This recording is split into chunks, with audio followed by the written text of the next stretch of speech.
Mr. Bedstuy here with another Hidden Gems video. We are here at Noir Yoga BK on the corner of Ralph and Jefferson. We're about to go in, meet the owner, and hear the beautiful story that got it all started. Let's do it. All right, guys. So we're here with Mason, the owner at Noir Yoga BK, located on Ralph and Jefferson. Mason, how you doing, man? Nice. Mr. Bedstuy. I'm good. That's How are good to you? hear. Everything's good, man. Everything's good. I'm excited to come here, and a pleasure for having me here today. Just want to know a little bit about your journey. You come into Bed-Stuy. I know you're from Ohio. Yeah. Tell us a little about yourself. Yeah, originally born and raised in Cleveland, Ohio. Okay. And my mom moved my family to Texas right after I graduated from college. And I was there for 11 years. And then my work moved me to New York City a little over 7 years ago. I was in Manhattan for a year, but then I moved to Brooklyn, to Bed-Stuy. Okay. And I was on the other side of Bed-Stuy before, and then I moved to this side of Bed-Stuy about 3, almost 4 years ago. I'm not very far from the studio. I'm just right up Ralph, about 10-minute walk away from here. And so now I get to call this beautiful community my home.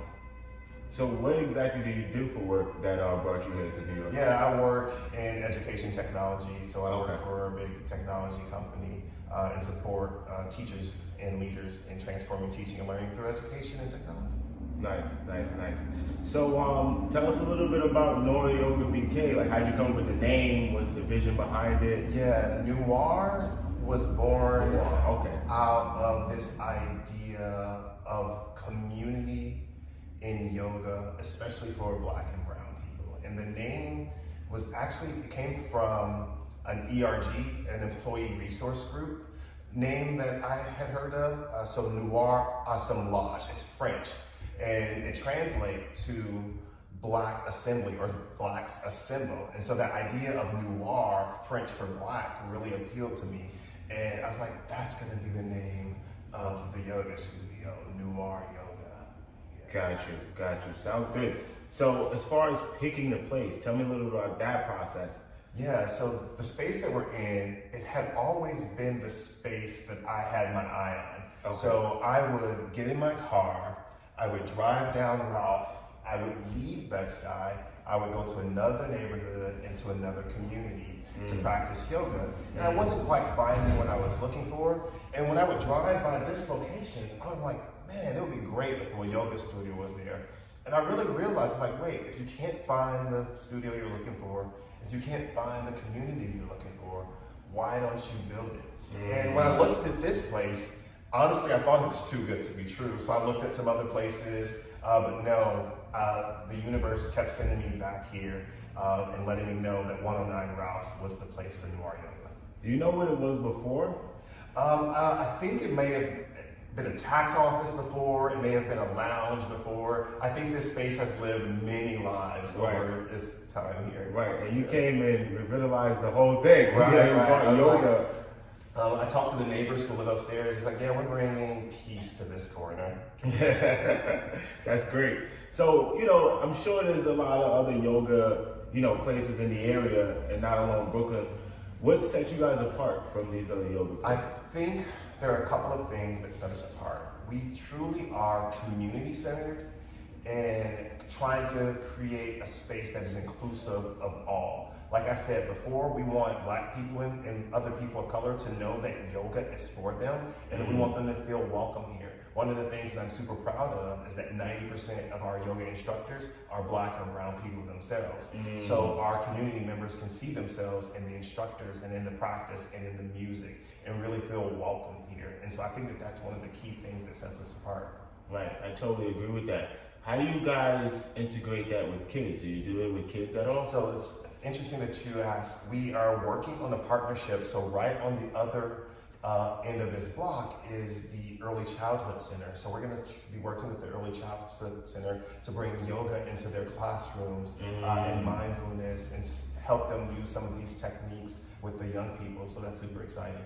That's going to be great, man. I'm excited for that. I hope you guys are excited for that. That's going to be great. Can you tell me a little bit about what you got going on right now? I see you brought some stuff out, some nice smells going on in the air. Yeah, What's going on? You know, we want to create Zen, and you do that in a multifaceted ways. And so obviously in yoga, we practice on our mats. And so I'm here on my mat. Okay. And then I have some singing bowls here. And then incense are always nice to create the aroma that kind of just helps you center your body and center your mind.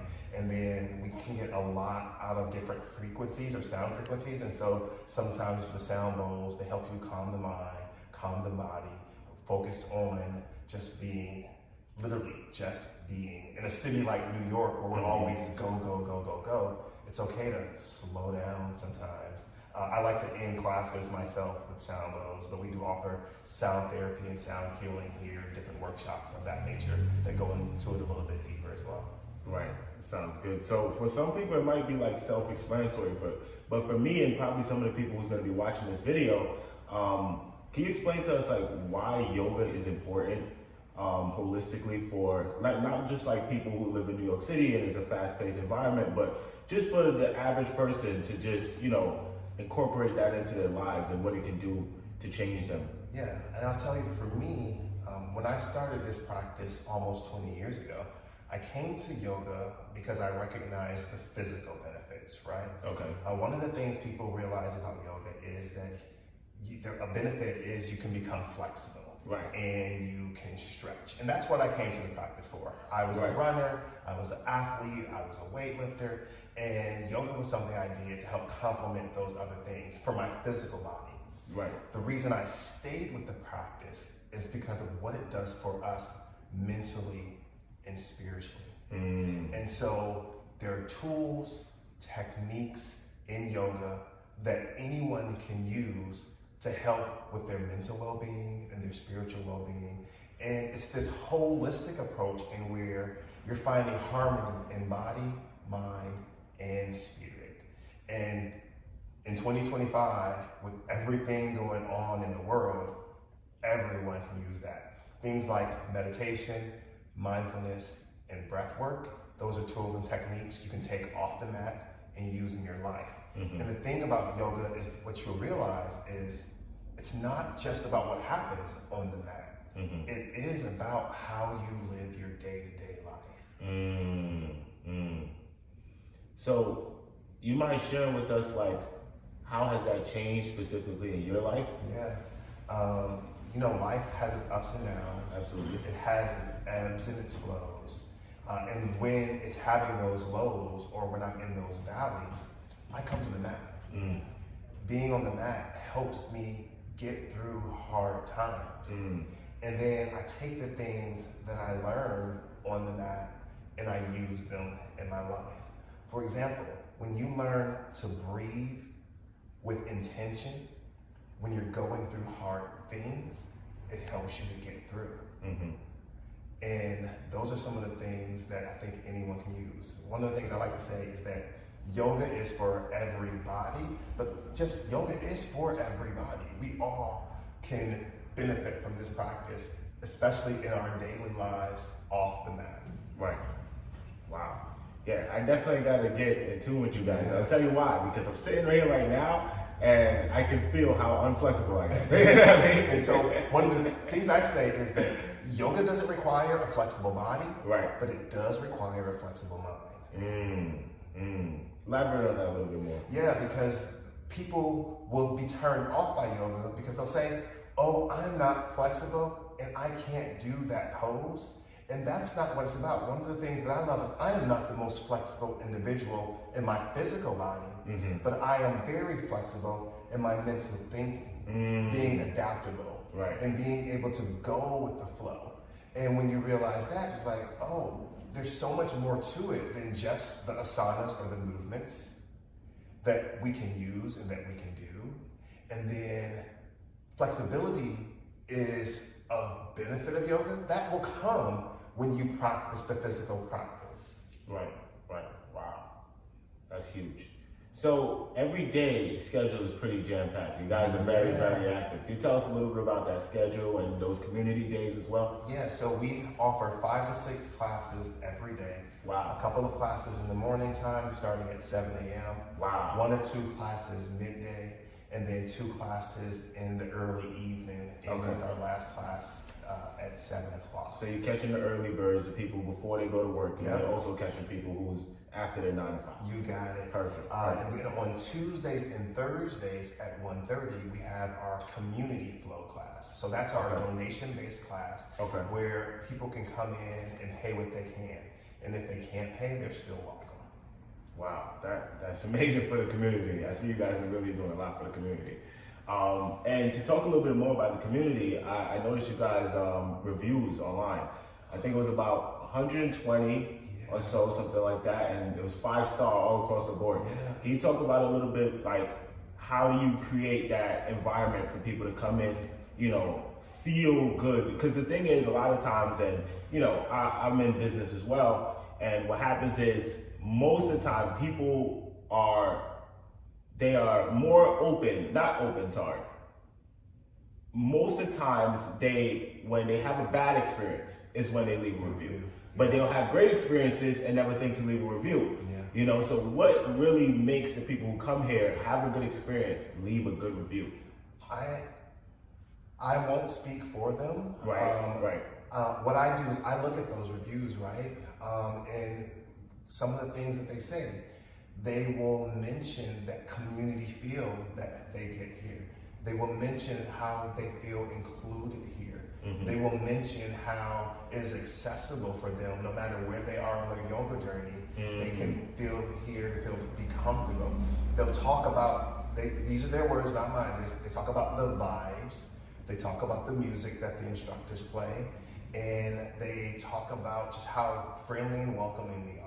And that's the goal. We're here to take care of the community and make them feel welcome. And then they are compelled to leave a review. I'm as surprised as you by how many reviews that we've received.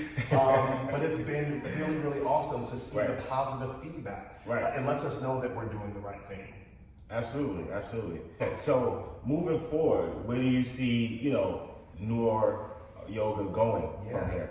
We are just 6 months in, so this is the very beginning. Which is beautiful. And I've actually built out quite a lengthy roadmap of where we're going from here. Some of the things we want to do is offer retreats where we can leave the city and practice and have additional experiences, other healing arts in addition to yoga, in exotic locations, in the Catskills Mountains, in Mexico, overseas. So stay tuned to learn when we offer our first retreats. The other thing we want to do is we want to help anyone on their yoga journey. So we want to offer yoga teacher training.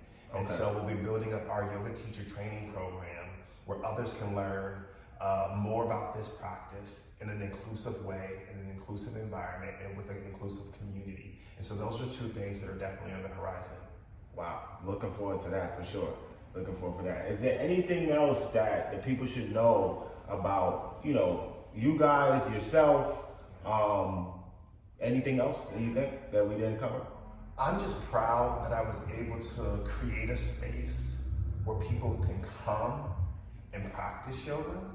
And we have a great roster of instructors, and each of them is different, and they bring something unique.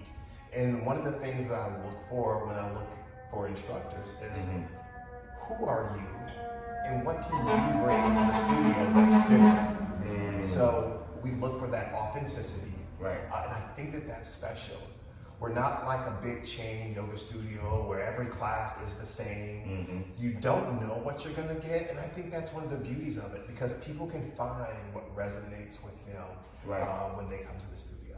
Nice. So I just remember one of my questions from before. Tell us a little bit about that music that's being played. So as I said, different instructors, and every instructor is allowed to create their own playlist and kind of create that vibe.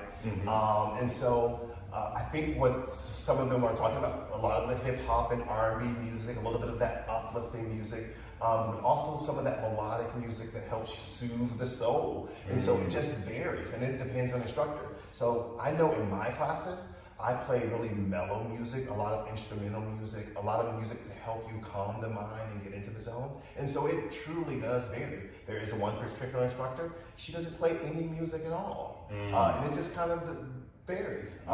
But you're gonna find an instructor who has that playlist that you vibe with, and the instructors share those playlists so that folks can continue that vibe outside of the studio too. Got you. So how do you deal with, like, I'm sure, like, with people being not flexible, like me, you know, or, you know, they're not used to yoga, like they're brand new, and there's a lot of challenges, a lot of stuff that go, you know, that happen in the time of the classes. How do you guys deal with, you know, just like the person who's having those issues? It's a great question. So all of the instructors are trained to be inclusive. Okay. Right? And what that means is they offer modifications and variations of the different poses. And you'll notice things like these blocks. These blocks are there to help with variations in poses. We also have other props that help in that as well. So we offer bolsters, straps, blankets. All of those are props that we make available to our community members for free. But all of those aid in helping you do poses in a way that makes sense for your body. And one of the things that we encourage is we're just guides. We're gonna guide you, but at the end of the day, we want our community members to do what's best for them and best for your body. And poses look different in different bodies. That's one of the things that we need to understand in yoga. There is no one standard. There's more than one way to do the practice and to do those physical poses. And when our community members understand that, they understand that I'm gonna take the option, the modification, or the variation that works best for me in that moment. And even from day to day, one day I might do a peak pose in a way, and the next day I'm like, no, I'm good on that. I'm gonna do it this other way today. Right, nice. So how do we book? Absolutely. How do we book? There are a couple of ways someone can book. On our website, noiryogabk.com, our class schedule is there. We offer drop-in classes, class packs, as well as monthly memberships. We also have partners in Class Pass or Well Hub. And so if your employer uses Well Hub, you can book that way. And if you're on Class Pass, you can book us through Class Pass. Nice. Do you take walk-ins as well? We do take walk-ins. We do recommend that you book ahead of time though, because the class can be booked out. Right. Yeah. Got you. Okay, cool. Man, I really appreciate It's your the time. Bed-Stuy, Tim. It's been great. Thank It's you. been amazing.